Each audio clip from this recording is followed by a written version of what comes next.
ଆଜ୍ଞା ନମସ୍କାର। ଦିପଦ ନିରାଠ ସତ କଥା ଜୀବନର। ତୁମେ ଗାଡ଼ିଟିଏ କିଣିଲେ ସାଙ୍ଗସାଥି ପଡ଼ିଶା ବନ୍ଧୁବାନ୍ଧବ ସମସ୍ତେ ମାଗିବେ ଗାଡ଼ିଟା ଦେନି, ଏଠିକି ଯିମୁ ସେଠିକି ଯିମୁ। ସେମାନେ କ'ଣ କରିବେ ନା ଖାଲି ତେଲ ଟିକେ ପକେଇବେ, ପେଟ୍ରୋଲଟେ କିଏ ପକେଇବନି ଏମିତି, ବୁଝିଲ। କିନ୍ତୁ ଗାଡ଼ିର ମେଣ୍ଟେନାନ୍ସ ବିଷୟରେ କେହି କିଛି ବୁଝିବେନି।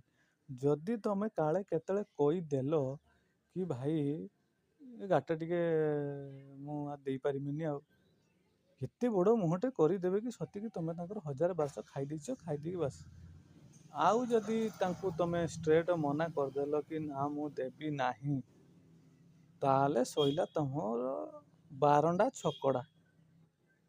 ସିଏ ଗଲା, ବନ୍ଧୁ ହେଇଥିଲେ ବନ୍ଧୁ କଟିଯିବ, ସାଙ୍ଗ ହେଇଥିଲେ ସେ ଦୁନିଆ କଥା। ତୁ ଗୋଟେ ଗାଡ଼ି କିଣିଛୁ, ଯାହା ହଉ ଇଏ ସିଏ ଏମିତି କହିବେ। ଯାହା ହଉ ଧୀରେ ଧୀରେ ସମସ୍ତେ ଗାଡ଼ିଟା ନେଇକି ଚଲେଇବେ, ନିଜେ ବି ଚଲେଇବେ। ଏମିତି ପରିସ୍ଥିତିରେ କିଛି ଦିନ ଗଲା ପରେ ଗାଡ଼ିଟା କ'ଣ ହବ, ଭାଙ୍ଗି ଯିବ। ଗାଡ଼ି ଭାଙ୍ଗି ଗଲା ପରେ ପରିସ୍ଥିତି ମୁଁ ଆପଣଙ୍କୁ ଦେଖାଉଛି। ଇଏ ହେଉଛି ମୋ ଗାଡ଼ି, ହୁଣ୍ଡା ସାଇନ୍ ଆସିଲା ନୂଆ, ଭାରି ବଢ଼ିଆ। ସମସ୍ତେ ଚଲେଇଲେ, ଧୀରେ ଧୀରେ ପଇଲା ପରେ ଅବସ୍ଥା ଏ ଅବସ୍ଥା ହେଲା। ତଥାପି ଗାଡ଼ିଟି ମୋର ଗଡ଼ୁଛି, କିଛି ଅସୁବିଧା ନାହିଁ, ଚାଲିଛି। କିନ୍ତୁ ବର୍ତ୍ତମାନ ସମୟରେ ଗାଡ଼ିଟାର ମୋର ଭାଙ୍ଗିଯାଇଛି, ଏ ଡିକି ଭାଙ୍ଗିଯାଇଛି।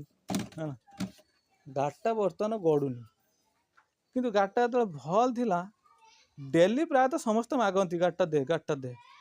ବର୍ତ୍ତମାନ ଗାଡ଼ିଟା ଭାଙ୍ଗିଯାଇଛି, କେହି ଗୋଟେ କହୁନାହାନ୍ତି ନା ଗୋଟେ ନଟ ନଗେଇଦମୁ ଗାଡ଼ିଟା ଦେ, ଗାଡ଼ିଟା ନହେଲେ ଟିକେ ସଜ କରିଯାଉଛି ଗାଡ଼ିଟା ଦେ। କେହି ଗୋଟେ କହିବେନି ନା, କୁହନି, କେହି ଗୋଟେ କହୁନାହାନ୍ତି। ଟଙ୍କା 10 ଟଙ୍କା ଖର୍ଚ୍ଚ କରତେ କେହି ନାହିଁ। କିନ୍ତୁ ତମେ 1000 ଟଙ୍କା ଦେଇକି ଗାଡ଼ି କିଣିକି ଆଣି ରଖିବ, ଯଦି ନଦେଲ ବନ୍ଧୁ ସମ୍ପର୍କ ଖରାପ, ଆଉ ସାଙ୍ଗ ସମ୍ପର୍କ ଖରାପ, ଇଏ ସବୁ ଖରାପ, ବୁଝିପାରୁଛ। ଇଏ ଅବସ୍ଥା ସମସ୍ତଙ୍କର।